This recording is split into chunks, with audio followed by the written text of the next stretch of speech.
bon, j'ai été invitée au festival pour faire une journée autour d'un scénario de mon prochain film qui s'appelle Nejma, qui est un film sur Nejma, sa mère et sa sœur, traversés par l'histoire des harkis. Et dans ce cadre-là, Jean-Luc Somade a pensé qu'on pourrait montrer tous mes films qui parlent de l'Algérie. Et donc on a programmé L'autre côté de la mer, mon premier long métrage de fiction, Ici là-bas, mon premier documentaire, et Rester là-bas, le documentaire que j'ai fait pour commencer dans la vie professionnelle. Ok. Au fond, mes premiers pas dans le cinéma ont toujours été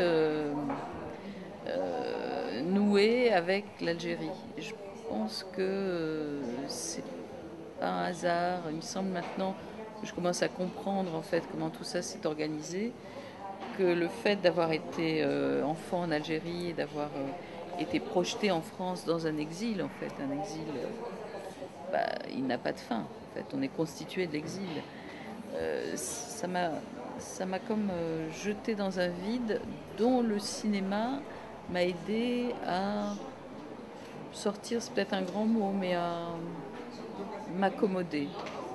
Et, et au fond, je crois que j'ai besoin, chaque fois que je fais un nouveau pas, comme là, par exemple, là j'ai l'impression de faire un nouveau pas dans ma vie d'artiste, de cinéaste, c'est comme s'il fallait retourner à ce moment-là, à cette espèce de sidération, de vide de l'exil. Et donc là où je fais un nouveau pas, avec toute une série de films que j'ai en projet, eh bien, finalement, j'ai choisi de refaire un film autour de la question de l'Algérie, mais cette fois-ci en entrant par la porte d'une famille de harkis. Ok. J'ai cru comprendre que le scénario avait reçu l'année dernière une bourse par le festival. Il y a 2 ans, ce projet de film avait reçu une bourse Beaumarchais au moment du festival de Cinémed.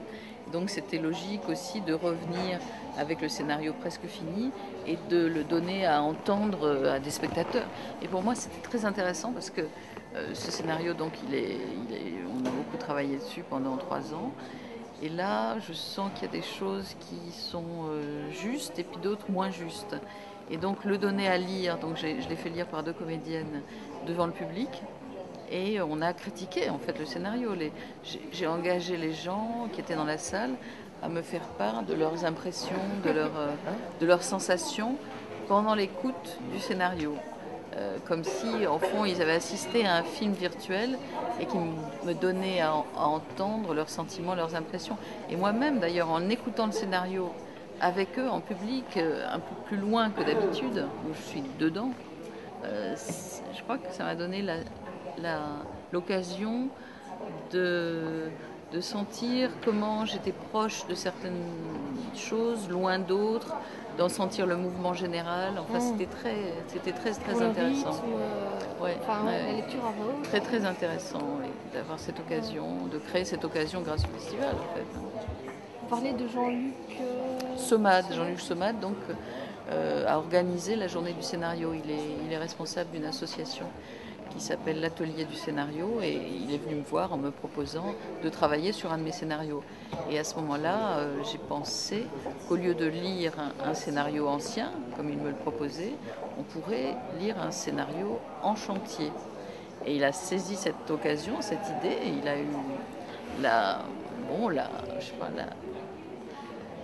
l'intelligence, la capacité d'innovation de mettre en œuvre un atelier autour d'un scénario en cours, de faire appel à des consultants qui m'ont donné un point de vue critique sur le scénario, etc., de monter ce petit mécanisme pour pouvoir, au fond, travailler. Je pense que c'était intéressant pour les spectateurs, et évidemment pour nous, de participer à un peu de travail, de faire un peu de travail, quoi, de se poser des questions, de faire part de leurs doutes, de leurs sensations,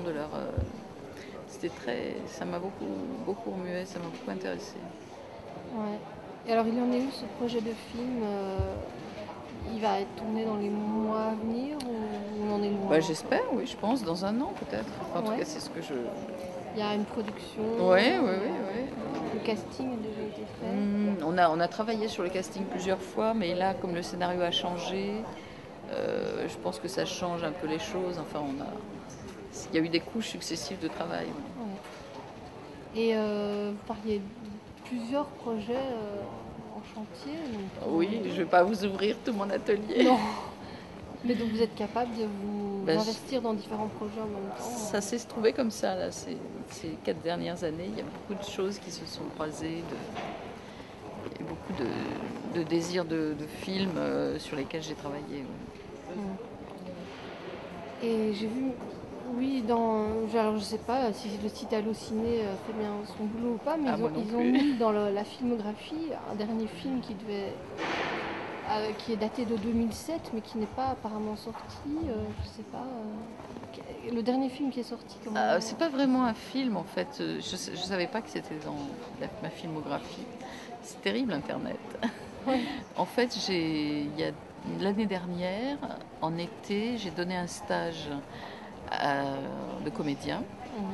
Et j'ai eu l'idée de demander à une historienne de la Révolution française et à un ami scénariste de faire un travail sur une journée sous la Révolution.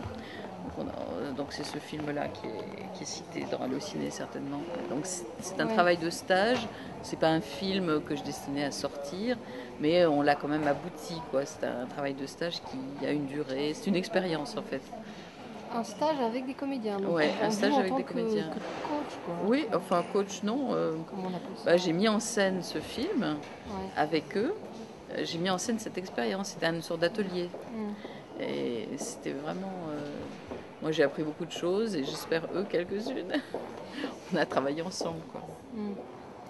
Okay. J'aime bien ces situations d'expérience. C'est ce qu'on a fait hier matin et c'est ce qu'on a fait l'été dernier. Je l'ai fait plusieurs fois.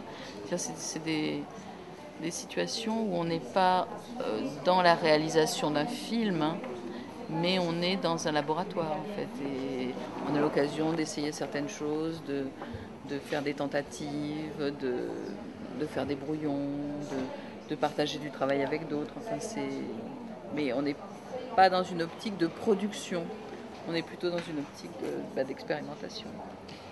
Est-ce que c'est pour ça également, j'ai vu que d'un film à l'autre, vous repreniez pas mal les mêmes acteurs, la même équipe? Oui, oui, c'est pour ça. C'est c'est parce qu'on a une expérience commune. Voilà. On a une expérience commune, donc c'est pas mal d'avoir une expérience commune. C'est bien aussi de rencontrer des personnes nouvelles. Là, par exemple, j'avais une nouvelle scénariste, Zoé Galeron, qui était hier, et puis les deux consultants, il y a eu une espèce de rencontre avec les deux consultants, on s'est bien entendu, on a eu envie, je pense qu'on travaillera ensemble, enfin, je l'espère. Il y a eu quelque chose qui s'est passé, vraiment, une espèce de... On n'était pas d'accord sur tout, mais on était contents d'être ensemble, de discuter, de travailler. C'était très heureux, ça. Alors ça peut arriver, heureusement, des rencontres nouvelles, mais c'est vrai que c'est bien d'avoir des expériences, enfin une histoire ensemble, en fait, de pouvoir travailler là-dessus, sur cette histoire ensemble, de se retrouver, de se quitter, de recommencer, etc. C'est comme dans la vie, hein. C'est très rare dans la vie que chaque journée ou chaque mois ou chaque année soit une page complètement vierge. On va continuer quelque chose, voilà. J'ai vu aussi que, je ne me rappelle plus de son nom, votre chef-op est aussi Hélène Louvard. Ouais. Est-ce que c'est important pour vous? Est-ce que ça permet de... Est-ce que vous sentez dans sa manière de cadrer, etc. Enfin, je ne sais pas si c'est elle qui cadre. Hein. Oui, c'est elle qui cadre. Est-ce que vous sentez vraiment sa manière à elle de cadrer qui est une manière d'une femme ou pas spécialement? Alors là, c'est une question très intéressante et très difficile. Je pense que... Comment dire? Je pense qu'on ne peut... Moi, d'abord, je suis féministe. C'est-à-dire que je pense que la situation des femmes et celle des hommes n'est pas du tout du côté de l'égalité pour l'instant et que ça mérite vraiment de se battre, de lutter, en particulier dans le cinéma, c'est criant, quoi. Mais pense pas qu'il y ait une manière qu'on puisse définir à l'avance de, de cadrer, d'exister, dans laquelle on doive absolument, de cadrer des films et d'exister, dans laquelle on doit absolument cantonner les femmes. C'est-à-dire que je ne pense pas qu'il y a une manière de cadrer qui serait féministe. Et alors toutes les femmes, elles sont vraiment femmes si elles sont comme ça. Non, je suis pour la liberté. Je pense qu'il peut y avoir... En nous, il y a des pulsions masculines, féminines, et la forme qu'elles prennent n'a pas à être décidée à l'avance. Voilà. C'est très important pour moi, ça. Et c'était d'ailleurs très amusant. Dans mon premier film, L'autre côté de la mer, j'ai filmé des hommes. Et Claude Brasseur, je disais, il y avait beaucoup d'hommes dans le film.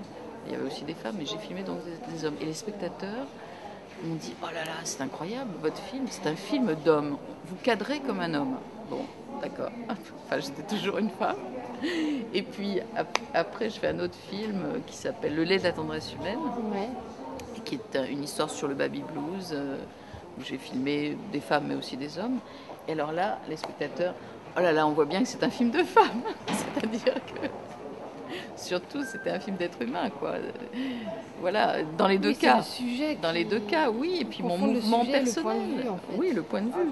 Le point de vue, alors il était plus affirmé, peut-être. Enfin, il avait quelque chose de carré, disons, dans le premier film.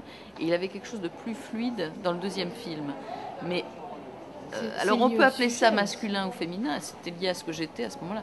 On peut appeler ça masculin ou féminin, mais je pense qu'une femme peut avoir des gestes masculins, dits masculins entre guillemets, un homme des gestes dits féminins entre guillemets, et que ça bouge en nous, le masculin et le féminin. Je trouvais ça épouvantable de devoir être rivée, parce que je suis une femme, à une manière dite féminine de voir le monde. Je pense qu'une femme, évidemment, enfin ça a l'air... Enfin, moi, je trouve ça complètement... je pense qu'on est vraiment dans une situation de régression, qu'on doit encore affirmer ça. Que, bah oui, on peut être une femme et être grutier. On peut être une femme et avoir des grosses bottes ou alors être une femme et avoir des talons aiguilles. Enfin, que être une femme est une femme. Et justement, être une femme n'est pas instituée par la manière d'être. On est une femme, et alors la manière d'être, elle dépend d'un tas de choses, de votre histoire, du moment où vous arrivez dans l'existence et dans l'histoire du monde. Enfin, la manière d'être une femme, elle est libre, elle est ouverte. On n'en sait rien de ce que c'est la manière d'être une femme. Vous comprenez ? Ouais. Bon, voilà, vous avez un pantalon, une chemise et vous cadrez. Bah, il y a un siècle, ça aurait paru impossible d'être une femme comme ça. Et pourtant, vous êtes une femme. Donc, la question ne se pose pas, au fond. On est une femme. Alors, comment on l'est ? Bah, c'est libre. C'est libre, au contraire. C'est bien de pouvoir jouer avec ça, en faire absolument tout ce qu'on veut. Et donc, je suis contente de travailler avec Hélène Louvard parce que je l'apprécie comme un être humain. Et je pense qu'il y a une partie de cette entente qui est fondée sur le fait qu'elle est une femme et que j'en suis une. Il y a je pense qu'on se raccorde, par exemple, à ce qu'il y a de solidarité dans l'histoire des femmes, de solidarité entre femmes. Certainement qu'on se raccorde à ça. Mais je pense que je pourrais trouver un autre terrain d'entente avec un homme, en s'appuyant sur d'autres choses. Vous voyez, je ne me sens pas ne pouvoir travailler qu'avec des femmes ou ne pouvoir travailler qu'avec des hommes. Je pense que c'est vraiment affaire de rencontres, mais de rencontres qui s'inscrivent dans des histoires, bien sûr, dans des rapports de classe, dans des rapports de sexe, c'est très important. Mais je pense qu'on peut y travailler, en faire quelque chose, et que c'est ça qui est important, ce qu'on en fait. Mais c'est vrai que, par exemple, enfin, comment dire ça ? Qu'il y a dans le fait de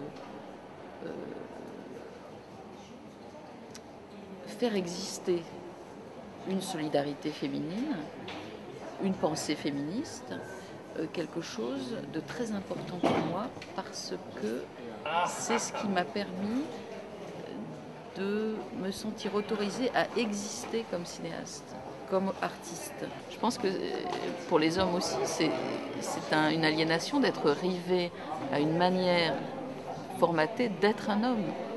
On peut être un homme en étant fragile, en étant féminin, entre guillemets, en étant... Enfin bon, vous voyez, être un homme aussi, ça peut être une aliénation si on est coincé dans être un homme.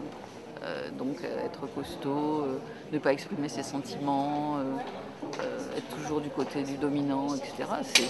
C'est pas non plus une partie de plaisir. Hein. Donc, enfin, je pense que c'est très... Oui, c'est ça ce que je voulais vous dire par rapport au fait de cadrer en étant une femme. Enfin, de choisir une cadreuse, plutôt de choisir une femme comme cadreuse. J'ai choisi Hélène comme cadreuse. En fait, ce qui s'est passé, c'est que... Et j'ai choisi aussi une femme. C'est qu'un jour, il y a très longtemps, j'ai vu un film documentaire et j'ai eu l'impression que la personne qui cadrait dans ce film documentaire était vraiment là. C'est-à-dire, j'ai senti qu'il y avait un être humain qui cadrait. Et j'ai demandé qui était la personne qui avait cadré. Et j'ai rencontré Hélène, qui était une toute jeune étudiante qui venait sortir de l'école. Et on a commencé à travailler ensemble. Et en fait, j'ai reconnu dans le cadre, vraiment là, vraiment dans le cadre, qu'il y avait quelqu'un. C'était pas un cadre indifférent, en fait. C'était un cadre très personnel, quoi. Oui, on sentait qu'elle était là. Enfin, en tout cas, moi, je l'ai senti. Et là, à partir de là, j'ai travaillé avec elle. Mais quand je regarde les documentaires, les grands documentaires qui me plaisent, je ne sais pas ce qui me plaise, ce qui me vient à l'esprit, par exemple, c'est Perrault, Michel Brault. C'est des hommes qui cadrent. Mais je ressens cette même chose. C'est-à-dire qu'ils sont là. Ils sont là à partager quelque chose, un espace commun avec la personne qu'ils filment. Et c'est cette présence-là, moi, qui me plaît, qui m'intéresse. Elle peut passer par des hommes, elle peut passer par des femmes. Mais socialement, c'est vrai que être une femme artiste et être une femme dans le cinéma, bah, ça va pas de soi, c'est pas facile. Et pour moi, dans la constitution de mon identité de cinéaste, ça a été très important de savoir que Agnès Varda existait, Chantal Akerman existait, qu'il y avait des femmes qui étaient cinéastes, et qu'Agnès Varda, je me souviens très bien d'une photo où elle était photographiée avec Nourrit Aviv, sa cadreuse. Et cette photo-là de ces deux femmes en train de créer quelque chose ensemble, donc de leur force, de leur capacité à faire du cinéma, ça a été un encouragement, c'était très important pour moi. Donc je pense qu'on peut se constituer comme féministe sans être rivé au féminin. Vous voyez ? Ok, je vous remercie. Je vous en prie, bonne chance à vous.